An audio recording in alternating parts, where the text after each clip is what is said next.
الذي جعل لكم الأرض فراشا والسماء بناء وأنزل من السماء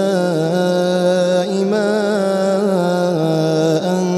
فأخرج به من الثمرات رزقا لكم فلا تجعلوا لله أندادا وأنتم تعلمون وإن كنتم في ريب مما نزلنا على عبدنا فأتوا بسورة من مثله